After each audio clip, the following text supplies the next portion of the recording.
Tenía mi micrófono cerrado. Muy bien, pues ya estamos empezando la transmisión. Aparentemente todavía no hay gente aquí conectada, entonces vamos a dar un minutito para que lleguen algunas personas. Estoy probando por primera vez transmitir desde StreamYard, entonces esperemos que todo salga, si no maravilloso, al menos decente, sin muchos problemas. Recuerden que van a poder seguir haciendo comentarios, preguntas, quejas, etcétera. Acá. También mandar saludos a su mamá. Y bueno, entonces, déjenme ver, ya estamos en vivo, ya tenemos 2 personas. Una más y vamos a superar el récord de cuando presenté Corazones Negros en Ciudad Guzmán. Así que ya 3 por su voluntad ya es ganancia. Pues aquí estoy también atenta a YouTube por si cualquier cosa. Bienvenidos, muy buenas noches, ya están llegando las personas. Pues bien, yo soy Atenea Cruz, este es mi canal de YouTube, también Atenea Cruz, con el podcast programa Libros, Libros, Libros. Como saben, comencé las transmisiones el año pasado, más o menos por marzo, cuando inició la pandemia, y estábamos encerrados, locos, aburridos y desesperados por platicar con alguien de nuestros asuntos ñoños. Entonces, bueno, estuvimos muy contentos acompañándonos durante muchos meses hasta que la vida me atrapó y entonces tuve que dejar un poquito de lado esto. Pero bueno, ahora con el pretexto de la presentación de esta nueva edición de mi novela Ecos, pues ya estamos otra vez aquí y felizmente voy a retomar las transmisiones todos los miércoles a las 9 de la noche en vivo, y saben que en el canal se queda guardado en la lista de libros, libros, libros, para que las vean después o si no alcanzan a verla ahorita completa y etcétera. Bien, pues muchas gracias a todos los que van llegando. Muy buenas noches. Voy a empezar dándole la bienvenida a mis presentadores de lujo que tengo, que son personas que quiero mucho, que admiro mucho y sobre todo que me encanta lo que escriben. No vamos a entrar en polémicas de cuál es mi libro favorito y mi libro menos favorito de cada uno, eso lo vamos a dejar para después. Algunos, como Hilario, que está teniendo un poquito de problemas por su conexión, ya han sido parte de este canal. Hilario está en la sección Vida de Lectores, que es donde entrevisto a otros autores a propósito de cómo empezaron a leer y etcétera. Todos estos asuntos ñoños que a los lectores nos quitan el sueño. Bien, entonces, pues, las presento muy rápidamente. Tenemos desde Tijuana a Hilario Peña, este narrador, novelista, policíaco. Él es nativo de Sinaloa, pero tiene ya demasiado tiempo viviendo en Tijuana y ya cada vez habla más como tijuanense. Entonces también tenemos a Viviana Camacho desde la Ciudad de México, que también es narradora, bailarina. Bueno, no sé si se diga bailarina en el caso de, ya me corregirás, Viviana, y que a últimas fechas está haciendo famosa por sus posts autobiográficos en Facebook que sacuden ahí las buenas conciencias y que nos dejan pensando en cosas que no querríamos pensar. Pero bueno, afortunadamente lo más importante de Viviana es su literatura, al menos para este canal, ¿verdad? Y bueno, tenemos también a Rafael Villegas desde Guadalajara, bueno, desde más bien Zapopan, en Atemajac del Valle, ¿verdad? Más precisamente. También narrador, otrora poeta, afortunadamente ya no, historiador, cinéfilo de Hueso Colorado y otros primores más que ya irán saliendo en la plática, como siempre salen cuando uno platica con él. Les doy la bienvenida, les agradezco muchísimo que estén aquí. Y bueno, le voy a ceder la palabra a Rafa, que como es el más serio y más propio, va a proceder como moderador. Adelante, Rafa. Gracias. Bueno, primero, muchas gracias por invitarme, por casi dar mi domicilio en línea, ¿no? Diste la colonia, si quieres paso la calle también de una vez.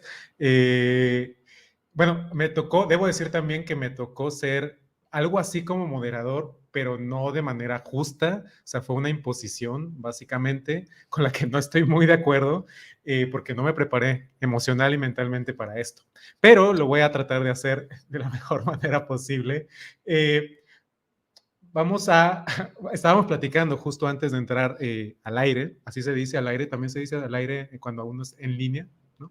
Estábamos platicando que una manera de saber cuando alguien no leyó un libro y lo va a presentar es que llega proponiendo, vamos a entrevistar a la autora o al autor, ¿no? Vamos a, ¿quién mejor que el autor o la autora para presentar su propio libro? Y es una manera de saberlo.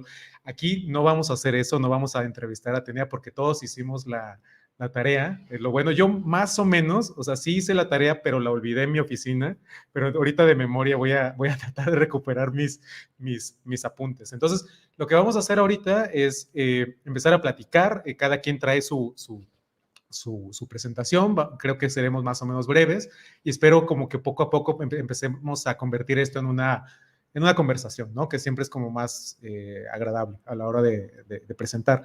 Entonces, así como yo recibí de manera autoritaria el cargo de ser moderador de esta bonita presentación, yo voy a asignar de manera autoritaria quién va a empezar. Entonces, ese va a ser Hilario. Hilario va a empezar a platicarnos de esto y ahorita vamos viendo cómo va saliendo esto. Te escuchamos, Hilario.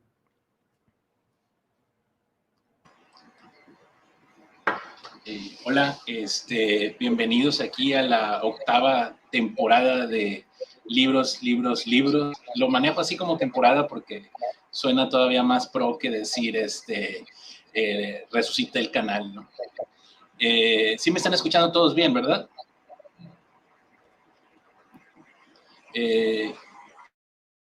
Pues esta novela para mí, la verdad, fue un ejemplo de una obra que la verdad no solo está hecha con precisión y mucha técnica, sino, siempre lo he dicho, ¿no? Hay mucho sentimiento, mucha pasión, la verdad, y creo que esto tiene mucho que ver con el estilo de Atenea Cruz como narradora. Ella ya hizo una introducción de cada uno de nosotros, pero creo que no habló de sí. Ella es una narradora joven de Durango y escribe tanto cuento como novela. Y creo que la fuerza, ¿no?, de sus relatos radica sobre todo en esa experiencia vital que ella de alguna manera imprime en historias y eso lo agradece mucho el lector. Entonces, en este caso, la premisa que también me gustaría presentarla con el mínimo de spoilers posible. La premisa es la siguiente. Hay una especie voy a usar como un anglicismo, ¿no? Una especie de horrorífico, ¿no? O en este caso, como bien dice el título del libro, Ecos, es una especie de eco fantasmagórico que martirizar a un hombre, ¿no? Y este eco fantasmagórico tiene procedente de Celia Santana,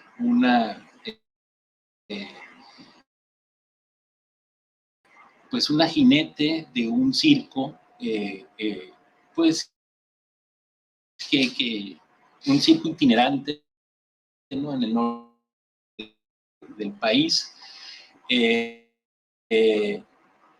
ella de alguna manera está martirizando a su pareja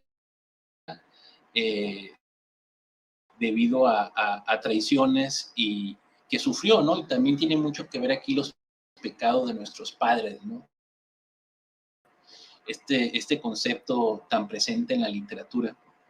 Entonces, con esta experiencia vital que mantenía, nosotros terminamos por conocer a Celia, y la novela es corta, es ágil, pero está construida a partir de un lenguaje muy, la verdad, yo sé que esto no le va a gustar que lo diga, muy poético, francamente, y la verdad hay líneas que me encanta, por ejemplo, y aquí voy a salirme un poco del tema, me encanta cómo en una novela breve, ¿verdad? Que se lee de manera muy ágil, hay para los espectros que vemos ahí, porque claramente queda ahí explicado que las apariciones son como espectáculos de dramaturgia o circenses, ¿no? Donde el espectador es tan importante como el espectáculo que se está desarrollando. Entonces, esto me pareció sumamente revelador y novedoso del mundo que estaba proponiendo Atenea, ¿no? Y la verdad, creo que el lector se va a ver muy identificado, ¿no? Sobre todo con el personaje de Celia,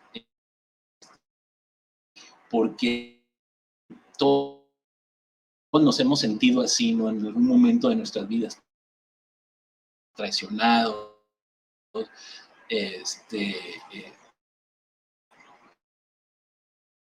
lastimados, y es muy común que pues nos desquitamos con la persona que menos la debe, ¿no? Y yo creo que es parte de la condición humana, y la condición humana está muy presente en Ecos, ¿no? de Atenea. Entiendo, o sea, no es por restarle mérito a ella, pero entiendo que esta novela fue tallereada, ¿no? Y pues, primera vez la luz en una editorial que a mí me gusta mucho, que es Tierra Adentro. Y creo que la tallereó, me parece, si mal no recuerdo, con Julián Ebert, y en fin, la gente que, todos los involucrados en ella, yo creo que hicieron una gran labor, porque sinceramente, ella no, o sea, no es una autora muy prolífica, ¿no? Pues tiene básicamente un puñado de cuentos que han sido presentados ya en forma de libro, y tiene esta novela, pero puedes ver por qué es tan selectivo con lo que publica, porque es perdón por repetirme, ¿no? Pero es muy precisa, ¿no? Entonces, para los interesados en las cosas un poco más picosas, o más, ¿cómo decirlo? Sexosas, o incluso perversas, hay una trama, también bueno, tiene que ver con la trama principal, que es pues la relación con este enano Luis, ¿no? Que es la persona que la seduce, y sobre todo, y eso que le quería preguntar, porque en la biografía que acabo de mencionar de Atenea, y que donde la menciono como narradora y cuentista, perdón, novelista y cuentista, también ella, al igual que Viviana Camacho y su faceta como bailarina, ella creo que fue acróbata, ¿no? Entonces, esa faceta de la vida de Atenea, que es interesantísima, está presente en Celia Santana, porque ella es una jinete en el circo. Y me gustaría que cuando palabra nos explique cómo hizo para elegir qué anécdotas de su paso por esa vida, ¿no? ¿Cómo le hizo para elegir las que fueran más para esta novela? Porque, o sea, no se abruma con esos datos, no hay una sobreexposición de esa vida, sino hay de alguna manera una serie de anécdotas, sobre todo su relación con los caballos. Los caballos es esta novela, y es muy afortunado, o sea, el caballo con el que trabaja Celia Santana en el circo. Es afortunado, creo yo,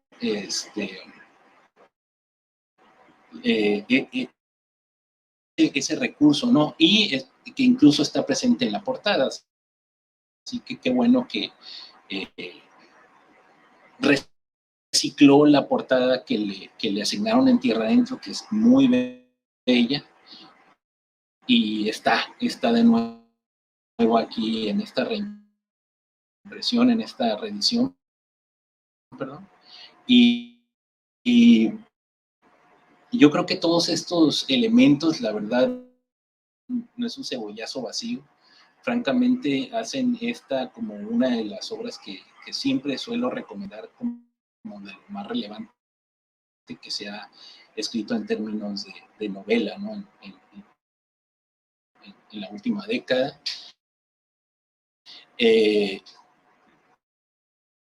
Y insisto en el lenguaje poético, ¿no? Sobre todo, por ejemplo, cuando menciona cómo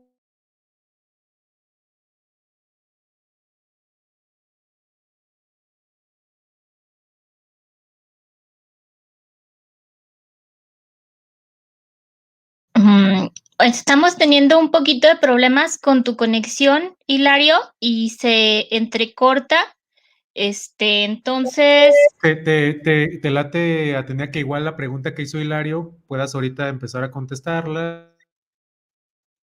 sí, me Asuntos late, en técnicos. en lo que se estabiliza un poquito más la señal. Quiero aquí hacer la acotación de que es verdad, también por eso lo invité, que a Hilario le gusta mucho mi novela, porque siempre la anda recomendando a la menor provocación. Lo más reciente fue cuando lo entrevistaron para Gandhi, para ver su librero, para esta sección que tienen las librerías Gandhi, y también ahí la mencionó. Esta edición, que es la edición de Tierra Adentro, a la que Hilario aludió, voy a hacer 2 comentarios al respecto, bueno, 3. Que dice Hilario que no soy una escritora prolífica. Eso es una verdad a medias, porque sí tengo muchos libros, pero como están muy piratones, porque los hice muy joven, me he encargado como de que la noche de los tiempos caiga sobre ellos y ya no se puedan encontrar. Y aparte eran como libros de instituciones culturales locales, entonces realmente es muy fácil borrarlos de la biografía. Eso lo sabrá bien Rafa, que nunca mete tampoco cosas de sus libros de poesía. Entonces, bueno, esta es la presentación en la que todos nos vamos a tirar a todos. Pero sí, o sea, con el paso del tiempo precisamente, y gracias a como estas publicaciones que hice demasiado joven, he aprendido a ser mucho más selectiva y a trabajar y a trabajar y a trabajar las cosas antes de darlas a conocer. Creo que da un mejor resultado, ¿no? Que sea una un poquito menos desesperada y menos soberbia, yo creo, para decir, ay, todo lo que hago es increíble, ¿no?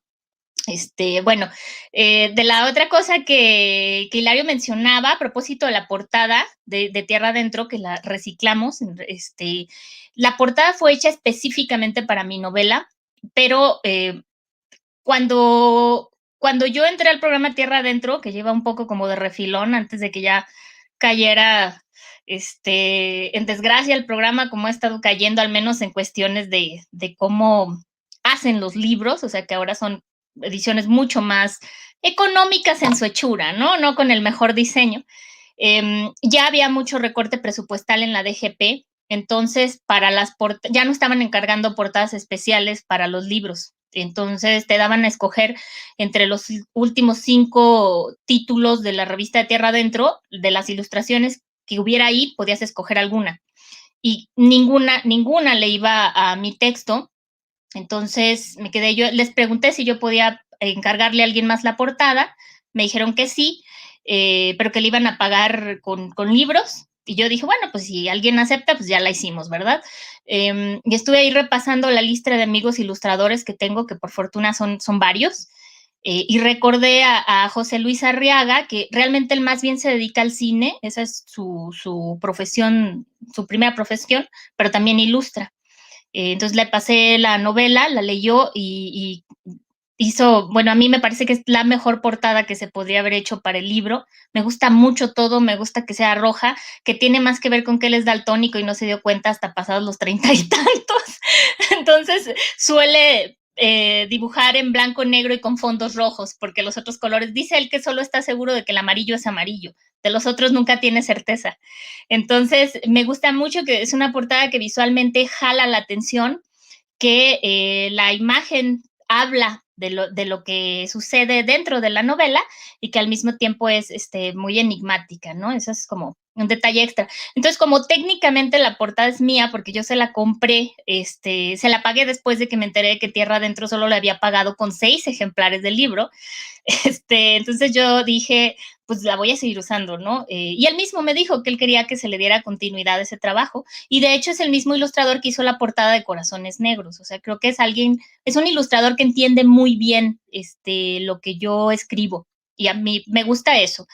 Y bueno, la última pregunta que hizo Hilario, bueno, era como un comentario, ¿ah? Ya me estoy entrevistando yo sola. Era a propósito de mis tiempos de circense. Sí, fue una época breve en mi vida, hacia el final de la carrera. Yo terminé la carrera muy vieja por andar ocupándome de otros asuntos. Hacia los 27 años, 26, 27 años, tenía yo un novio muy fitness, y yo nunca he sido, a mí no me gusta hacer ejercicio, solo nadar. Pero pues yo iba al gimnasio como para no quedarme atrás y no sentirme incómoda, y yo le comentaba que a mí francamente se me hace aburridísimo hacer pesas y todo, y él me dijo, yo tengo una amiga que hace telas, esto de técnica aérea, de que se cuelgan, se enredan y todo, dice que es un ejercicio muy pesado, pero que es mucho más divertido. Entonces yo empecé a ir a eso, pésima salí, o sea, era terrible, dificilísimo. Pero ahí el que coordinaba esos talleres era Martín Solchaga, que es un actor que también está especializado en artes circenses de Ciudad de México, que vivía en Zacatecas, era cuando yo vivía en Zacatecas. Y él me dijo que daba también cursos de mano a mano, y yo así como, ¿qué es eso? Eran, que también les llaman pulsadas, ¿no? Son acrobacias de piso en parejas. Entonces, como parecido a lo que hacen los porristas profesionales, pero estilo el Cirque du Soleil, ¿no? Entonces yo empecé a ir con él y todo eso me fascinó, me gustó mucho. Nunca fui realmente así que digas qué coordinada, porque una vez me luxé el metatarso del pie, otra vez me dio un rodillazo yo sola en el ojo. O sea, siempre como tiendo a lesionarme, y siempre el mismo lado además. Pero una vez, bueno, en ese lapso también aprendí a andar con zancos, y estuve trabajando de zanquera y trabajando en una compañía de teatro, que es algo que actuar lo he hecho durante muchos años. Entonces fuimos a una circonvención, así se llama, que es una convención de gente que se dedica al circo contemporáneo, que básicamente el circo contemporáneo es hacer circo sin animales, o sea, tal cual lo hace el Cirque du Soleil, ¿no? Que todo reside en el arte humano, siempre más artístico. Esa vez, cada año se hace en diferente parte de México. A mí me tocó ir a Tetecalita, que está en Morelos, más o menos cerca de Cuernavaca. Era el casco de una hacienda donde se montó una carpa así gigantesca, y venían cirqueros de todas partes del mundo. Venían de Canadá, de Europa, de Australia, de así, y la gente chida de México a dar talleres y clínicas intensivas. Entonces todo el día había cursos. Ahí fue donde aprendí a andar en zancos, y estaba haciendo cuerda fija y hacíamos nuevas figuras de pulsada. Había de todo, malabares y así. Y en las noches, todas las noches había funciones de gala, y eran una cosa así impresionante. Iba gente de todo el país. Yo nunca en la vida he visto de nuevo, ni creo que vaya a volver a ver, tanta gente guapa y en forma reunida, así. Toda la gente era hermosa, así, increíble, extraña, exótica, bellísima, y además hacían unas cosas que yo decía, no puede ser, tienen el mismo cuerpo que yo y hacen cosas que yo nunca podría hacer. Entonces, creo que cuando yo estaba ahí, que vi tantas cosas increíbles que obviamente nunca iba a poder hacer, sí dije, bueno, yo tengo un día que escribir de esto porque es una cosa totalmente azarosa que llegó a mi vida, pero me impactó, o sea, me hizo tener como otro sentido del arte que se hace, que se puede hacer con el cuerpo. Lo guardé ahí. En esa época andaba yo con un fulano muy especial que es el que inspira al personaje de Luis, al enano, que me dio como la suficiente materia para de una relación tormentosa, y terrible y apasionada y espantosa, que también la eché así en una bolsita. Dije, esto me va a servir un día. Bueno, no, realmente no, más bien estaba como tratando de salir del hoyo. Y eso se conjuntó con, como bien dijo Hilario, un taller de novela, que era un campamento en la sierra, que lo hacía el FORCAN, este Fondo Nacional para las Culturas del Noreste, que eran como 2 escritores de diferentes estados del noreste, nos echaron a unas cabañas en la Sierra de Durango y ahora le escriban y háganle como puedan, ¿no? Una semana en verano, otra en invierno, tallereados por Julián Herbert, que es un maestro espléndido. Y ahí pues fue como el último elemento que hizo clic porque yo no conocía la sierra y me impresionó mucho. Y además pues tuve que sacarme una historia de la manga para ir al taller de novela y dije, ay, voy a ver qué se me ocurre. Entonces, ya estando ahí empecé a escribir la novela y ya pues lo demás fue bastante trabajo, años de trabajo y de estar puliendo, cortando, quitando, y el estupendo trabajo de edición de Jorge Solís Arenazas, que era el editor de Tierra Adentro, y pues ya dio como resultado esta novela. Creo que yo ya dije todo lo que tenía que decir, Hilario. Gracias. Bueno, Hilario, te escuchamos ahora, a ver si ya, ahora sí se funciona un poquito mejor.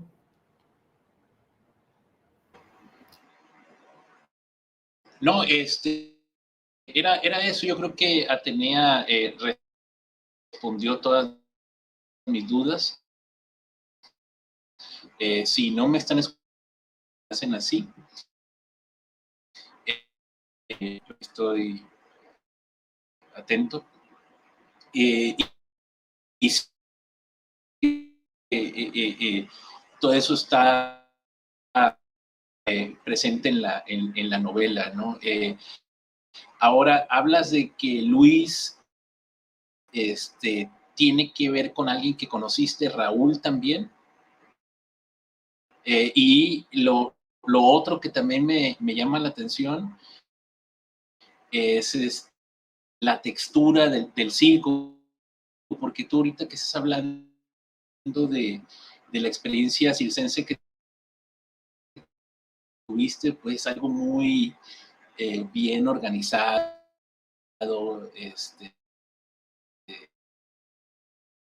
pero lectores, aquí me dirijo no a los que nos están escuchando, hay también una rugosidad, una textura así polvosa de todas las escenas en el circo que sí me recuerda a pues, esa vida, ¿no? Tan dura, ¿no? Por ejemplo, la madre de Celia va a dar a luz, es duro, ¿no? Como se embarca en esa travesía, en vez de bajarse de la caravana, sigue ahí, ¿no? Y pues prácticamente pierde la vida porque se le queda un pedazo de placenta incrustado en el útero y, y, y aún así la vida es tan dura que ella se sobrepone a eso, ¿no? Entonces eso también ya es talento de ella, pero lo último que quería comentar es que ahora que nos dice que no es que en realidad sí era una autora prolífica pero que sus libros eran malones. La verdad, esto es lo último que voy a comentar ahorita por el momento. Tengo miedo de que mi conexión no sea la mejor, pero la verdad es que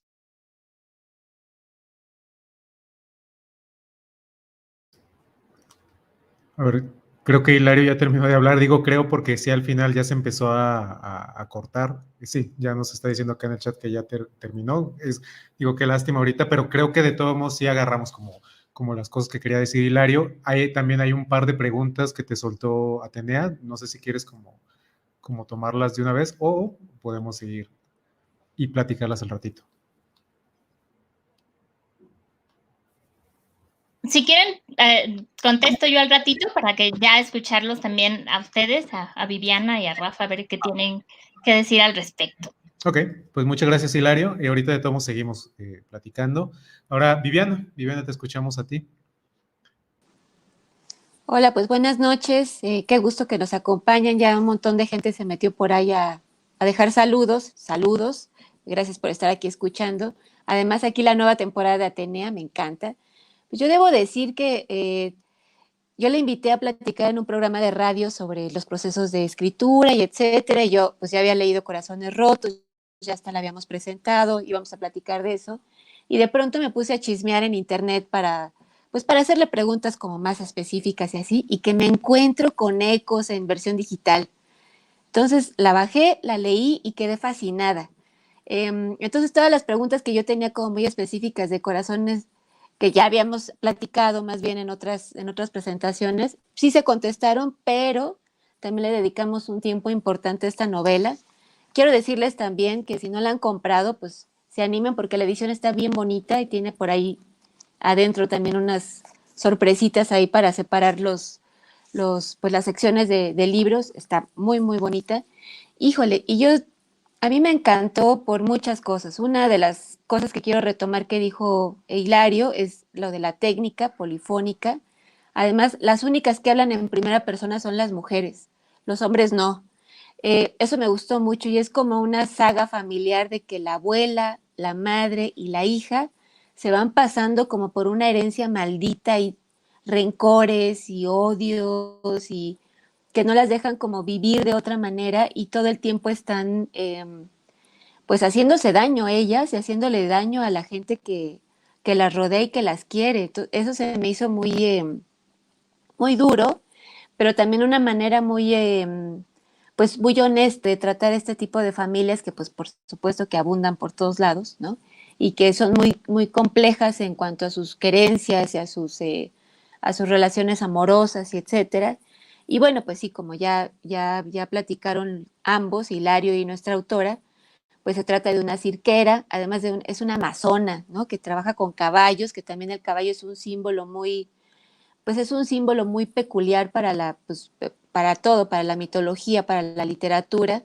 Tiene que ver un montón con la libertad, pero también tiene que ver con esta cosa de que la persona que, en este caso la amazona que es Celia, pues casi casi se convierte también en otro ser gracias al caballo cuando da los espectáculos y eso también le da un color muy, muy sabroso, ¿no? Porque pudo haber sido ayudante de mago o bailarina, qué sé yo, pero no, ella trabaja con, con los caballos.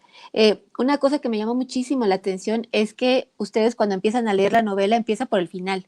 Y yo le decía a Tenea la vez pasada que platicamos que a mí se me hizo como si yo hubiera estado en la torre viendo pues ya como el final, lo que ocurre, y después empezar a bajar, pero casi que de reversa, dando pasos hacia atrás. No sé si Rafael por ahí tenga alguna referencia a una cosa cinematográfica, porque se siente un poco así, pero no importa, eso es lo mejor de todo, no importa que uno ya sepa el final cuando empieza la novela, lo que importa es justo lo que pasa, cómo Atenea nos envuelve en la novela, cómo nos mete a ella y cómo por estos ecos vamos conociendo la historia de Celia, de su madre, de su abuela, de dónde salieron y esta sensación como pegajosa que se siente con la sierra, con el circo, que obviamente yo me imagino, ustedes seguramente también conocen estos circos que llegan a los pueblos, ¿no? Que vienen en caravanas y que llegan todos polvosos y Y obviamente eso le quita todo el glamour a la experiencia circense de Atenea, y me gusta mucho que lo haya transformado en una cosa tan, pues, tan gozosa, y que sí, al menos a mí como lectora, me causó pues tantas ganas de seguir leyendo y tantas ganas de ir al circo, la verdad. Otra cosa que quiero decir es, no sé si ustedes hayan leído a esta Ariana Harwitz, que es maravillosa, y tiene una novela que me gusta muchísimo que se llama Mátate Amor, y yo encontré unos vasos comunicantes entre los ecos de Atenea Cruz y Mátate Amor de Ariana Harwitz, porque también es un personaje femenino que da luz en una casa en el bosque ahí, francés, ¿no? Que es supuestamente muy civilizado y de primer mundo, pero también tiene unas cosas retorcidísimas que tienen que ver con la familia, con el no querer ser madre, con el no saber serlo. Eh, y hay unos vasos comunicantes súper interesantes, y al igual que con los ecos de Atenea, Mátate Amor de pronto sí es un poco como incómoda, ¿no? Porque pues uno la está leyendo y justo la protagonista, Celia, pues sí termina siendo, a mí de pronto me da mucha ternura, la quiero abrazar, y de pronto digo, híjole, qué mala mujer, pero cómo se atreve a sacar todo el dolor que trae adentro y a repartirlo. O sea, ella no se queda con nada.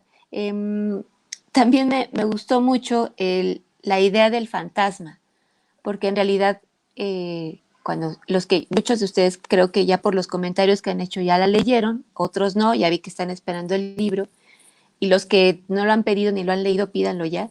Me gusta mucho que empieza justo cuando Celia es un fantasma.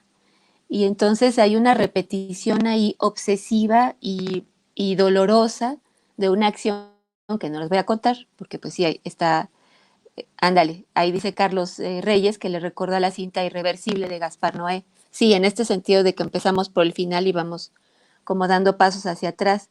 Eh, entonces les decía que sí, que pues Celia y sus actitudes de pronto son un poco incómodas, son muy incómodas. Me gusta que el fantasma de pronto dice que va a estar repitiendo, o uno se entera, en la narración nos lo dice, que va a estar repitiendo esa misma acción una y otra vez. También me llama mucho la atención esta idea del odio como una forma de vida, y me recordaste un buen Atenea, Elena Garro, cuando Elena Garro por ahí también decía que ella vivía contra de Paz, escribía en contra de él, y que en definitiva lo odiaba hasta morir. Entonces sí, Celia, este personaje es así, es fuertísimo, pero también es muy frágil. Y en pues digamos que en este equilibrio de fuerzas, pues uno nunca sabe, o sí sabe, ¿no? Que cuál va a ganar, pero no sabe todo lo que ha ocurrido antes hasta que lee uno el libro. Ahora yo me aventé hoy un ejercicio que me gustó mucho y también se los recomiendo. Pues uno siempre agarra los libros y los lee de principio a fin, pero como yo ya lo había leído, entonces ahora lo leí al revés y me fui por el final para ver qué sensación podía causar, y se los recomiendo mucho. Léanlo primero como está, porque bueno, así es la estructura, así está hecho, se disfruta muchísimo, pero luego léanlo al revés, y hay unos encuentros ahí rarísimos, aunque uno conozca qué es lo que va a ocurrir. Hay también como unos fragmentos que quedan embonados de una manera distinta, y entonces las sensaciones como lector van cambiando. Yo lo disfruté mucho de las dos formas, entonces se los recomiendo un montón.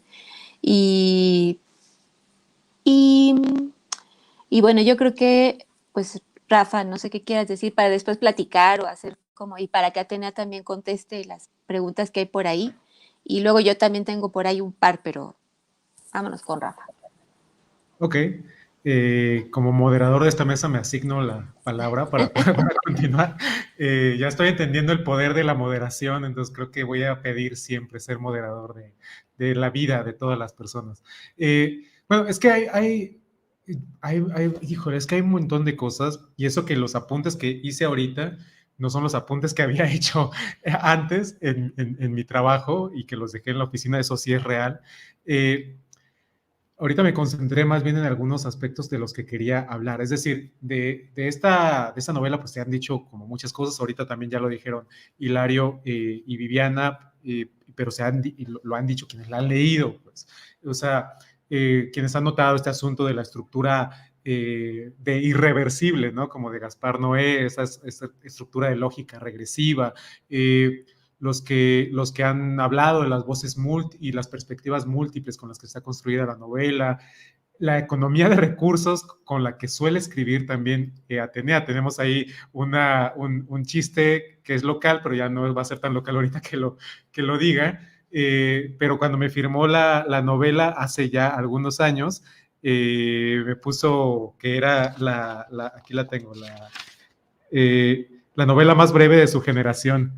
Y nos burlábamos un poco porque alguna vez vimos cómo alguien adulaba a otro autor señalando que había escrito la novela más extensa de su generación, ¿no? Como si eso, no sé, como si eso fuera algo en sí mismo positivo, ¿no? Entonces nos burlábamos que esta era la novela más breve de su generación, pero tiene que ver también con la forma en que Atenea aborda la literatura en general, o sea que Atenea trabaja muchísimo con la elusión y con la alusión, o sea, siempre está como haciendo este corte, pues evitando también cortar cosas y llenando de vacíos que son poderosísimos, pues, ¿no? Y la estructura misma de la novela obedece también a esto. Y bueno, y se ha hablado también de todo esto que ya también se mencionó, ¿no? De como la inserción de esto que algunos llaman el orden simbólico del terrible femenino, ¿no? Que va pasando de generación en generación, este mal también, este malestar, esta figura arquetípica de la madre terrible, ¿no? Y también alguien por ahí señaló alguna vez que esta era una novela que era como una metáfora, ¿no? De una versión soterrada por la maternidad, ¿no? Que también hay mucho de eso, ¿no? Y en ese sentido es una novela que golpea y es una novela que puede ser incómoda, ¿no? Como a mí me encanta también por esa capacidad de Atenea para incomodar con el arte que hace, ¿no? O sea, creo que eso es súper necesario. Entonces, a lo que voy es que este libro, siendo una reedición, y aquí está el punto de venta también, es un libro, es un producto calado. O sea, es un producto calado, es una buena novela, eso ya no tengan duda, es un producto calado, ya tiene sus añitos, o sea, si la compran se van a llevar algo chido, algo que se ha comentado de muchas maneras, y es algo ya que vale la pena que tengan en sus libreros, ¿no? Eso, pero ahora lo que quise hacer con esta nueva lectura que hice de la novela, justo la hice como Viviana, ahora me la aventé por el final, que es el principio, ¿no? Temporal, para tener como una experiencia distinta, ¿no? También de la novela y también empezar a ver varios años después sobre qué asuntos me hablaba ahora la novela, lo cual me habló de varios asuntos que yo no me había fijado en la primera lectura, lo cual ya de entrada es una prueba de fuego, ¿no? Es decir, cuando regresas a un libro y te habla de nuevas maneras, no solo significa que tú cambiaste como lector y ser humano, sino que significa que el libro es lo suficientemente potente para contener varias capas de sentido que tú no habías visto a la primera, ¿no? Entonces ahora me clavé con otros asuntos que yo no había visto y son asuntos que quiero comentar ahorita como rápidamente. Primero, el asunto que me parece fascinante, pero yo no sé por qué no lo noté la primera vez, hasta me enoja, ¿no? Que no lo haya notado, pero me parece fascinante. Es una suerte como de exhibicionismo de los fantasmas. Es decir, sí hay un tratamiento quizá clásico de la figura del fantasma, ¿sí? Pero también hay un tratamiento que me parece que le da un giro que tiene que ver con la capacidad o la obsesión del fantasma Celia para ser vista por una persona en particular a la que va a torturar toda la vida, ¿no? Es su pareja. ¿No? Esto que dice, ¿no? De ciertas clases de apariciones son exclusivas. Por ejemplo, esta mujer se interna en el bosque en medio de la niebla, con un bebé en sus brazos, busca ser contemplada por un hombre en específico. Nadie más puede verla cuando regresa a su hogar, abre el rústico establo y monta el espectro de una yegua. Es claro que la mujer está apurada, puesto que no pone mucho cuidado al apretar la silla. De ahí que un ligero trote baste para que su suadero se deslice y caiga sobre la hierba sin que ella lo note. Pero remarco este asunto de ciertas clases de apariciones son exclusivas. Esta mujer se interna en el bosque, bla, bla, bla, bla, y quiere ser vista por un hombre en específico, ¿no? Y cuando leí la novela de final hacia acá, empiezas a notar que es uno de los temas, pues, y también es una de de los motivos de su odio, pues, o sea, no es un asunto de odio a los hombres por odiarlos, sino la idea de que son los hombres los que le han quitado la posibilidad de ser vista como ella quiere en su espectáculo, ¿no? O sea, esta relación del fantasma espectáculo, del fantasma como espectáculo, del fantasma como artista que se hace notar, que se hace ver, me parece central, ¿no? Y quizás solo pude hacer la conexión cuando ya leí la novela al revés. En ese sentido, yo me acuerdo que alguna vez me contaste que no sé, a lo mejor corrígeme, pero estoy tratando de recordarlo, si me dijiste que cuando escribías esta novela también tenías un poquito en mente el cine de Guillermo del Toro, pero no sé si lo inventé. ¿Sí va por ahí? Ok.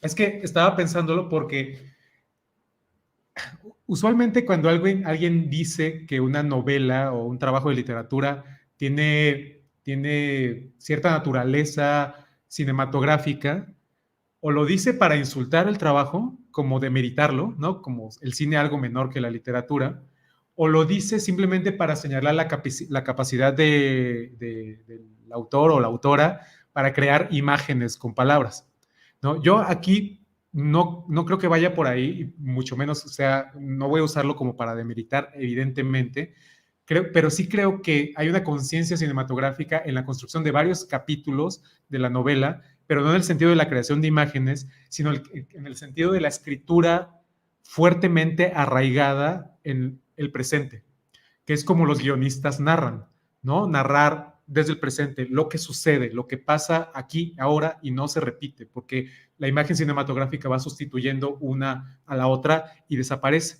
Y no solo eso, sino lo que sabes como narrador, es decir, los narradores de cine saben básicamente lo mismo que los personajes. Aquí hay un ejemplo, por ejemplo, no estoy seguro de si cree que estoy dormido, ni siquiera tengo la certeza de que pueda verme. Y luego más el párrafo que acabo de leer hace rato, ¿no? Por ejemplo, esta mujer se interna en el bosque en medio de la niebla con un bebé en sus brazos, busca ser contemplada por un hombre específico. O sea, eso es una narrativa específicamente de guión, pues, ¿no? Entonces, en ese sentido, en esa obsesión por narrar desde el presente, me parece que está la cualidad cinematográfica de la novela, no tanto en la construcción de imágenes, que a lo mejor ahí no te interesa tanto. Y en ese sentido, la obra se desdobla de alguna manera y pone muchísima atención en el lector, pero un lector convertido en espectador también, ¿no? Haces como constantes como regresos a esta figura de ser testigos, ¿no? Al principio, el primer capitulito, si se empieza de atrás para adelante, hablas de un lugar exclusivo para aquellos que estaban dispuestos a pagar por ser testigos de lo extraordinario. Es decir, la relación del espectáculo de feria, pues, con el espectáculo que tú nos estás montando ante nuestros ojos. A mí me parece como súper interesante, ¿no? Hay otro tema también aquí que es la disputa sobre el cuerpo, ¿no? El cuerpo de Celia en particular, el cuerpo del fantasma, que es una disputa también sobre el deseo de las mujeres, ¿no? O sea, eso se me hace como súper, súper interesante. Se me hace poderosísima la frase esa que te echas de me embarazó para que mi cuerpo ignorara mi voluntad, que me parece que es un motivo profundo y como bien, o sea, que te agarras de ahí para entender como toda la motivación del odio de Celia, que me parece como perfectamente sustentada por más horrible persona que pueda ser Celia, ¿no? Como uno, bueno, para eso hace la buena literatura, ¿no? Te colocan los zapatos del monstruo, ¿no? O sea, vamos, para describir a Celia, ¿no? Es una mujer que usa hilo y aguja para callar a su bebé, o sea, más o menos así lo dejo a quienes no han leído la novela. Es básicamente una cositas del infierno, pues, o sea, es una cosa espantosa lo que hace, ¿no? Entonces, es este asunto del deseo de Celia, controlada por los hombres, controlada por el cuerpo de Celia, controlado y por los demás, y siendo visto por los demás de maneras que ella no quiere ser vista. Ella quiere lo logra al final, o sea, al final, que es el principio, cuando se muestra como fantasma, repitiendo la escena una y otra vez de la manera en que ella quiere ser vista, es decir, es como si fuera la directora de su propia escena, ¿no? Ella es vista desde donde quiere, la cámara la coloca donde quiere, el ojo de Raúl es la cámara, etcétera, etcétera. Yo así lo estoy, bueno, yo luego todo lo veo como cine, entonces también no me haga mucho caso. Entonces, eso también me parece esencial. Y finalmente, con eso quiero como cerrar esta parte. El asunto de la estructura, otra vez me lo pregunté, como qué es lo que da estructuralmente el empezar con el final y ir retrocediendo, ¿no? Y que la novela termine en el principio. O sea, más allá del ejercicio y de la curiosidad, como en Irreversible de Gaspar Noé, para quien la han visto. O sea, ¿qué es lo que te da empezar ahí y terminar acá? A mí lo que me da, y eso es algo que no había pensado en la primera lectura, es que esta estructura, esta forma, se conecta también con un tema, que es el asunto de la tragedia que deriva en destino. Es decir, esta estructura que es reversible y al mismo tiempo irreversible, confirma la idea de alguna manera de que lo humano, en la novela, pues al menos en el mundo de la novela, es algo que ya está escrito, pues, que no hay posibilidad de libertad en sí mismo. O sea, como que todo aquello que el enano desató, ¿no? Toda esa cosa trágica que el enano desató al final, que es el principio, deriva en algo que sabemos desde el principio cómo va a terminar. Y no importa el final, y no importa, aquí no existe la cosa del spoiler y todo ese tipo de cosas que luego son como puras tonterías, pues, como tenerle miedo al spoiler, porque una historia que está bien contada no tiene miedo de que salgan detalles sobre ella, creo yo. Aquí Atenea empieza con el gran detalle de Celia se va a convertir en fantasma y va a estar así de horrible la cosa, y no importa, te avientas la novela de todos modos, porque lo que quieres es saber cómo llegó ahí, es decir, cómo se derivó esa tragedia y cómo su destino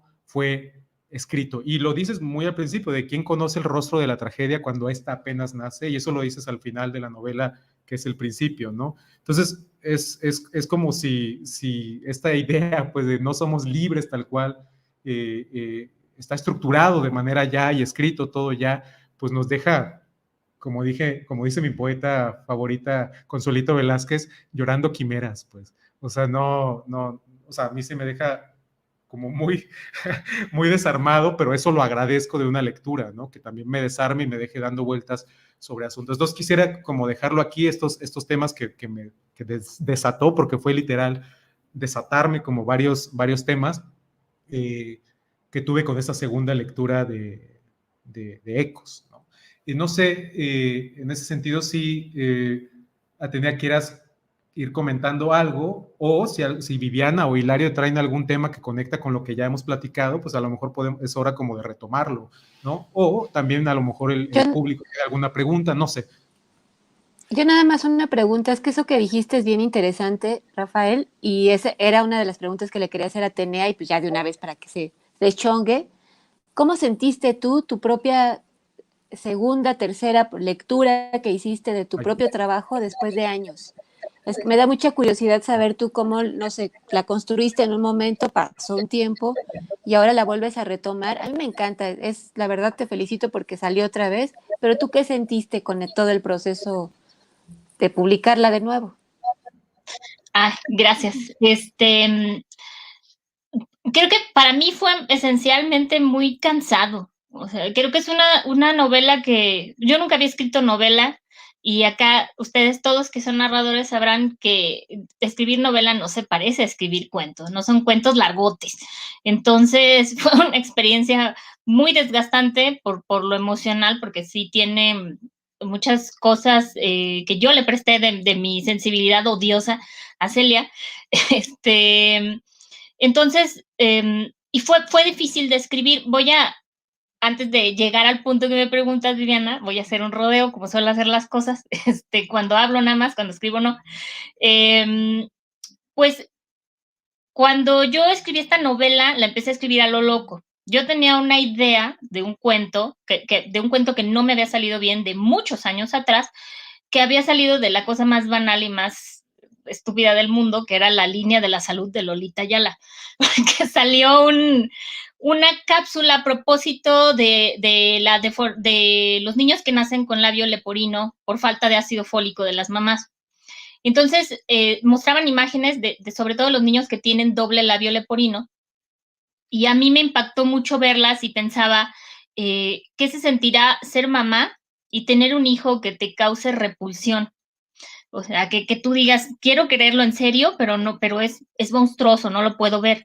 Entonces yo pensaba en a mí la maternidad es una cuestión que me incomoda, que me espina, sobre todo porque se nos impone a las mujeres de forma automática, O sea, se espera de nosotras que seamos unas máquinas de concebir. Entonces, yo pensaba quería hacer un cuento a propósito de esto, de una mujer que no quiere ser mamá y para colmo, cuando tiene a su hijo, es un hijo que le causa horror y repulsa. Entonces, quería hacer esto, ¿no? Y entonces el cuento lo hice partiendo además de una pareja que es perfectamente feliz hasta que tienen este hijo que es deforme y además la mujer no se siente con libertad de decirlo porque el papá lo adora. Entonces es como, precisamente como, no sé, como ahora dice mucho problematizar, pero mi interrogante era esa. Entonces yo tenía este remedio de cuento que nunca funcionó. Y años después, cuando tenía que ir al taller de Julián Herbert y necesitaba tener un proyecto de novela en curso, dije, sí, claro, tengo esta historia de aquí de hace muchos años. Y dije, voy a trabajar con esto. Creo que, porque a final de cuentas era un tema que a mí me había seguido dando vueltas en la cabeza y sobre el que yo quería hablar y quería hablar mucho, no nada más un cuento. Y ahí fue cuando hice como el colonche con lo del circo y todo lo demás. Después parece como que la historia toma mucha importancia la cuestión de la relación de Celia con los dos hombres que son sus parejas, pero a final de cuentas, sí, la historia realmente de fondo es estas mujeres que no querían o no pudieron ser mamás como querían ser mamás. O sea, porque la historia es de las tres mujeres y por eso solo las mujeres hablan. Por eso y porque no me salían las voces masculinas. Entonces, no, al menos no, aquí hay una amiga que quiero muchísimo, Magali Montserrat, que fue una de las lectoras que le dio la primera pasada a la novela ya en forma. Y como Luis es un soldado, me dijo ella, y nunca se lo voy a dejar de agradecer. Había capítulos de Luis en los que Luis hablaba en primera persona y me dijo ella, bueno, me dice Cascabel, nos decimos, me dijo Casca, soldado, yo tengo un tío que es soldado y los soldados no hablan ni piensan así. O sea, no puede ser, este soldado no es creíble, este hombre no es creíble. Y entonces hice lo que todo buen escritor hace, en lugar de rehacer a este personaje, dije, pues lo cambio de voz narrativa y ya. Entonces, pues bueno, esto iba a que todos estos cambios que tiene la estructura, que al final de cuentas creo que quedó mucho mejor, tienen que ver con cosas funcionales, con el efecto que yo quería causar en el lector. Por eso también va de atrás para adelante, porque cuando yo la tenía terminada, les digo, empecé a escribirla a lo loco, luego la acomodé de forma progresiva, de principio a final, y yo decía, si a mí me vendieron este libro como un libro de fantasmas y los fantasmas empiezan a aparecer a la mitad y al final, tal vez yo no llegue hasta el final y diga, me estafaron. Entonces dije, bueno, la voy a voltear todo, porque a final de cuentas cuando los fantasmas se aparecen, no hay como primero una presentación sobrenatural en la que nos dicen, hey, la historia de este fantasma es esta y esta y esta, y aquí murió, pasó esto, ¿no? Aparecen, y entonces luego la gente se dedica a especular por qué se aparece alguien ahí, ¿no? Entonces, supongo, traté como de imitar eso. Y con todo este proceso que ahora cuento como entre vaciladas y risas, y a Hilario no le gusta que yo hago menos las cosas que hago, ¿verdad? No me gusta darle como tanta importancia, para no caer como en esa broma que tenemos Rafa y yo de estos escritores que ¿cómo sería la palabra? Se honran a sí mismos por escribir largas novelas o cosas así. Entonces, para mí fue incómodo la primera vez que la tuve completa, porque era una novela que me molestaba mucho, que había durado 4 años haciendo y ya la odiaba. Luego después le tuve mucho cariño porque tuvo muchísimas presentaciones, le fue muy bien, se agotó en un año que pues para un libro de tierra adentro es excelente. Y ahora que la revisé de nuevo, pues volví a pasar como por todas estas emociones, porque al principio yo decía, ay, Dios mío, no, tengo que rehacerla, y luego avanzaba como al capítulo Los caballos, que es mi favorito, y decía, ay, qué hermoso, qué bueno que alguna vez fui poeta, y después avanzaba y decía, esta novela ni al caso.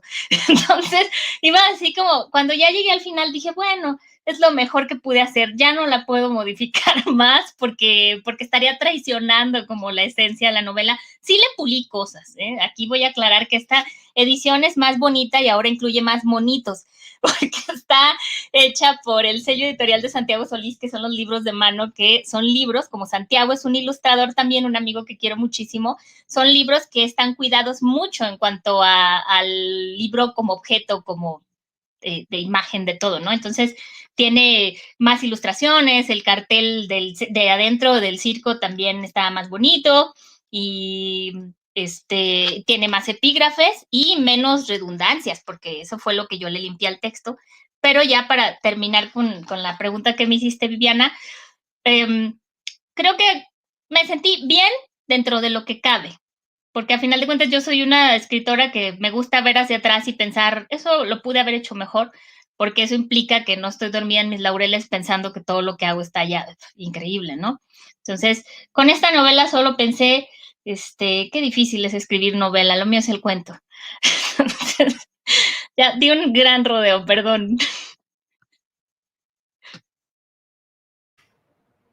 Bueno, es que además yo estaba pensando, el capítulo, ¿cuál es? El capítulo 24, porque sí lo anoté aquí. El capítulo de los caballos. Ese capítulo, si lo lees por separado, es básicamente un cuento. O sea, sí, o sea, de verdad podría funcionar perfectamente como un cuento. Y además, a mí me hizo pensar muchísimo no totalmente, pues, pero tiene elementos. Me hizo pensar muchísimo en una de mis cuentistas favoritas, que es Leonora Carrington, aunque no se suele relacionar, pues, con ese trabajo, pues, pero pues, a mí me encanta. Y su obsesión con los caballos, ¿no? O sea, este asunto de que desde los 12 años tenía un cuaderno lleno de caballos y la figura mitológica del caballo, el caballo representando el goce, representando la luz, la libertad, bueno, que un poco también a Celia va por ahí, ¿no? Como tiene varios momentos súper eróticos, ¿no? Con el asunto del caballo que despiertan incluso los celos de Raúl, ¿no? Entonces, sí, o sea, la figura del caballo ahí me parece como bien poderosa y en ese capítulo, el 24, me parece uno de los capítulos como más redonditos y literalmente tan cerradito que parece un cuento, ¿no? Que podría funcionar como cuento, según yo. Creo que acá como anécdota al margen puedo comentar que gracias a ese capítulo un personaje de acá de Durango dice que mi novela es un plagio de Amparo Dávila.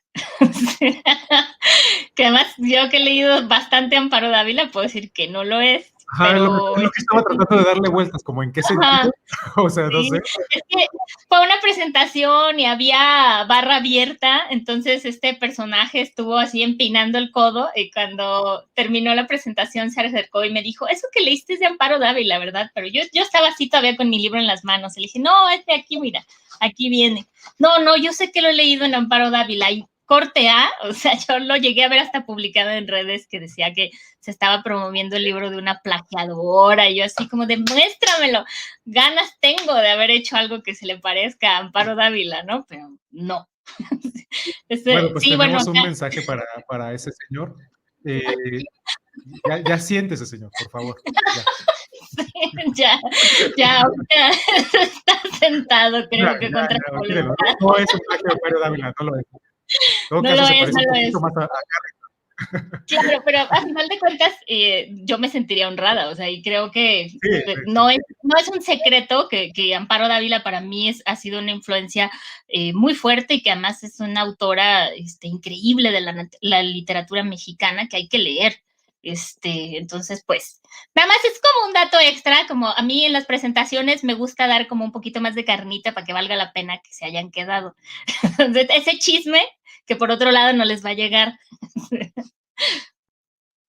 Pero además, bueno, perdón que interrumpa, pero es que sí, o sea, si escribes, lees un montón y tienes un montón de influencias y así, pero lo que es cierto, así definitivamente en Ecos, está la personalidad de escritora de Atenea, definitivamente, o sea, por supuesto que no hay plagio de nada, ¿no? Es muy original, tiene lo suyo de poético, como decía Hilario, pero también como de incómodo, que Rafael y yo lo compartíamos, y también una cosa como estrujante.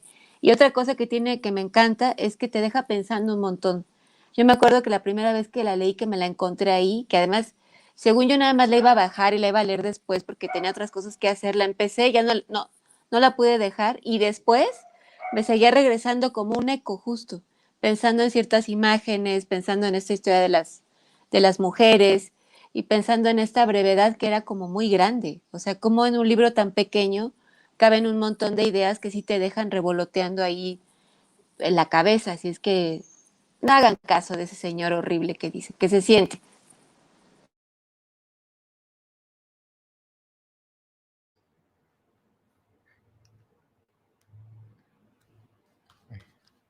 Sí, pásame, si tienes una foto de ese señor, pásamela y te hago un sticker para usarlo en WhatsApp. Es muy divertido. Es una en vez de tomar terapia, hago stickers. Lo recomiendo. Sí, sí, sí. Sí, por ahí la buscamos porque lo tengo bloqueado. Es todo un personaje.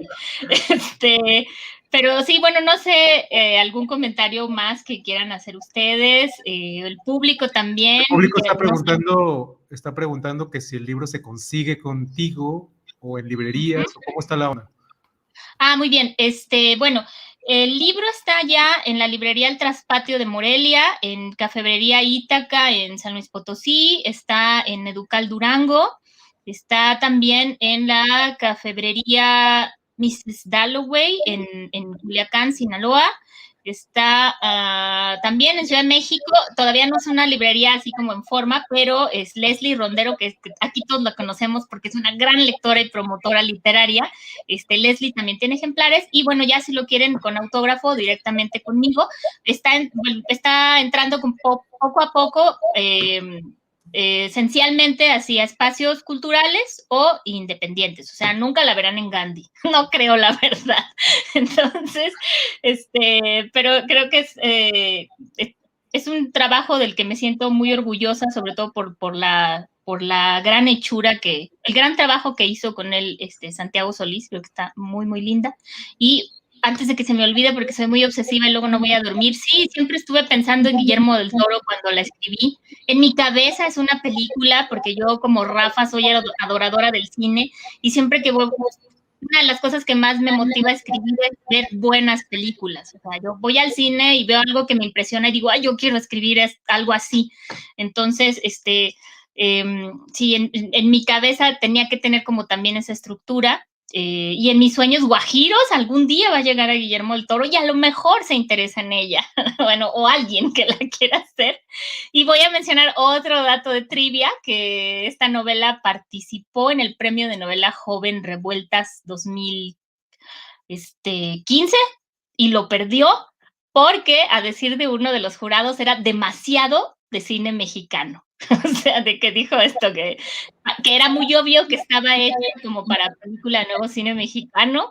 Entonces fue así, cuando me enteré de esto, dije, bueno, qué padre que sí se ve como yo quería y qué gacho que no ganó. Me dieron una mención honorífica que, como todos sabemos, no valen absolutamente nada.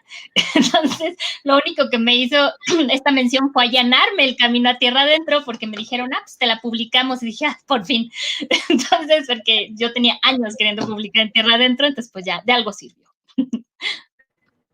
Mira, yo como ya tengo 2 ediciones en mis manos, cada vez que vaya a la nevería del Polo Norte aquí en Guadalajara, que es donde se suele encontrar a Guillermo del Toro, ¿no? Ya una vez ya me tocó y se burló de la nieve que yo estaba comiendo, eso luego lo cuento, del sabor de nieve que yo estaba, le pareció súper ridículo porque era una nieve de bubulubu, lo que yo estaba comiendo, entonces el güey se rió de mí, pero bueno, eso es otra cosa.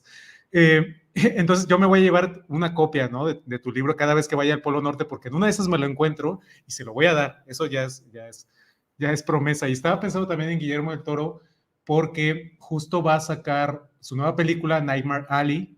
Es una, bueno, no sé cómo la va a tratar él, pero está basada en una película de finales de los años 40, con el mismo título, que sucede en una feria, ¿no? Y un poco, o sea, el ambiente de feria te va a encantar, yo creo, porque el ambiente de feria está ahí, hay un pícaro por ahí que uno podría relacionar con el enano Luis, aunque este no es enano, y se trata un poco como de crimen, engaño, truco, un montón de cosas, ¿no? Va a estar interesante. No sé cómo lo va a tratar Guillermo del Toro, pero está ahí y creo que esta película en particular te va a llamar mucho la atención precisamente por eso, porque sucede en una feria, en un ambiente de feria.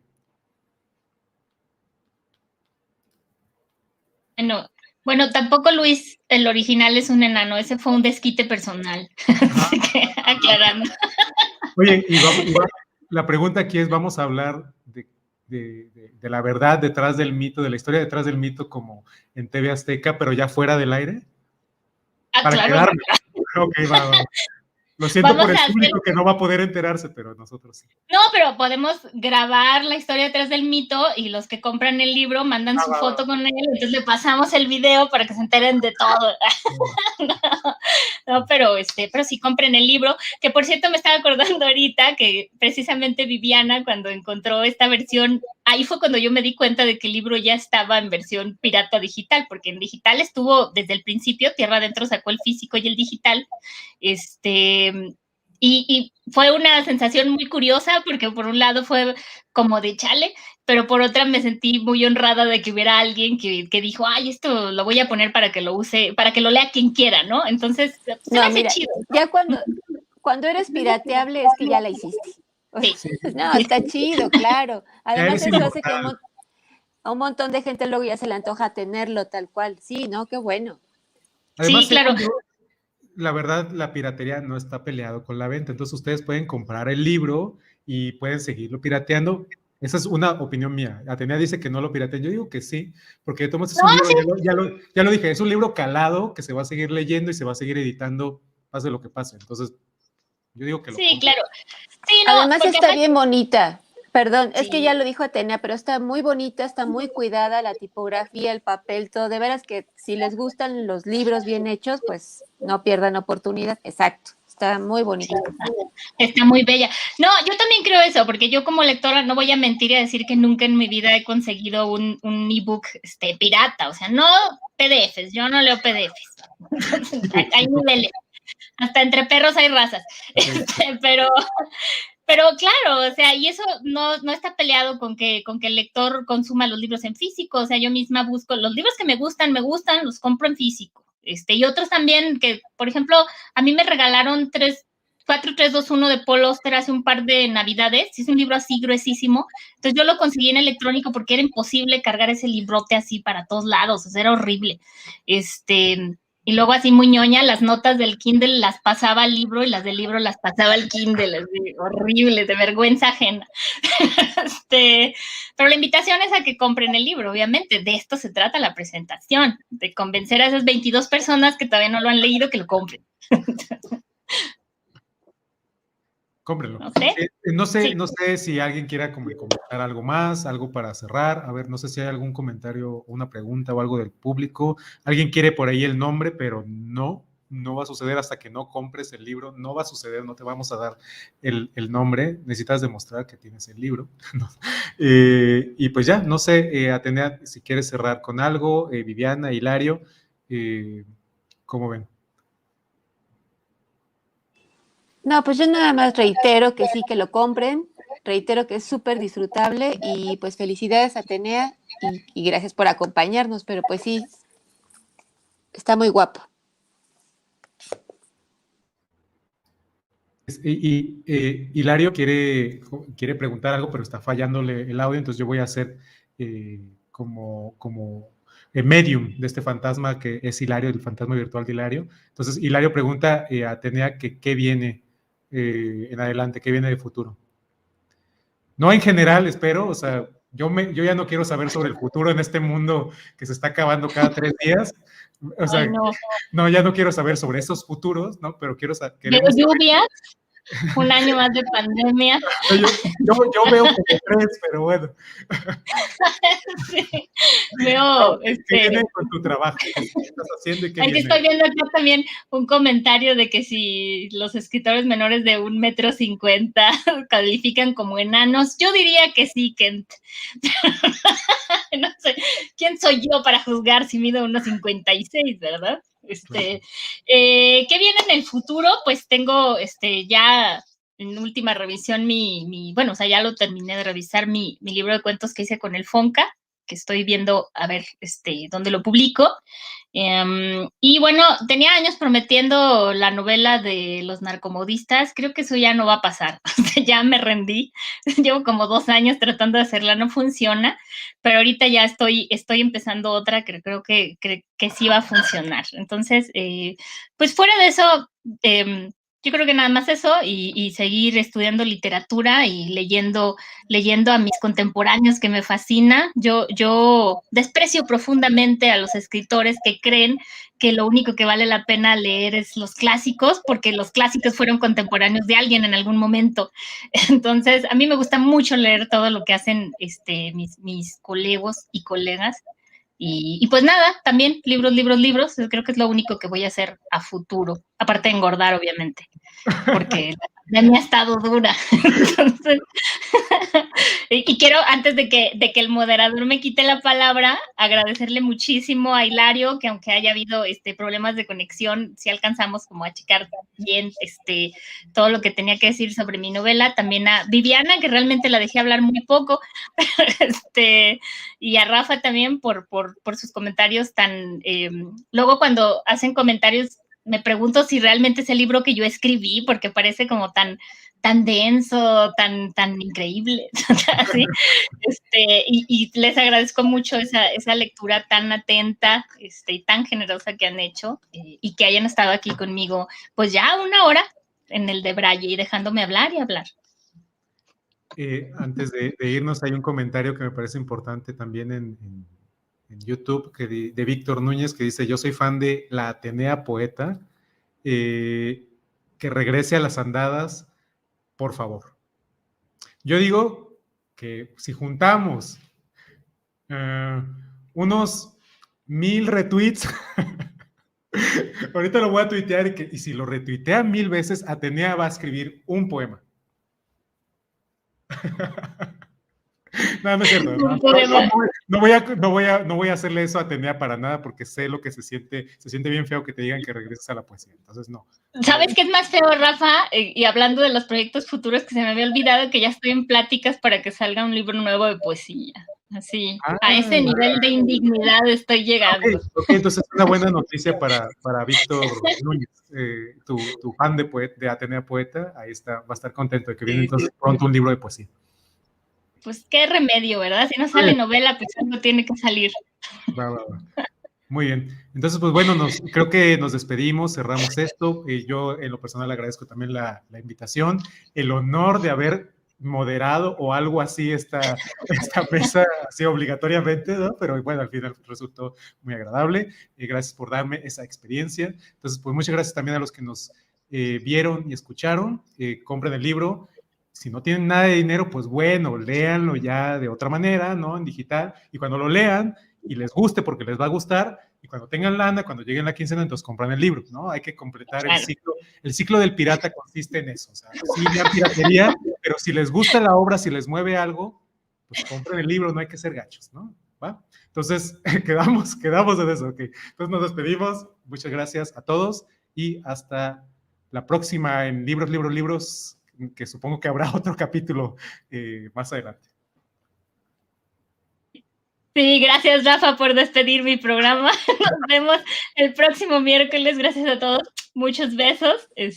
Gracias. Nos vemos pronto. Bye.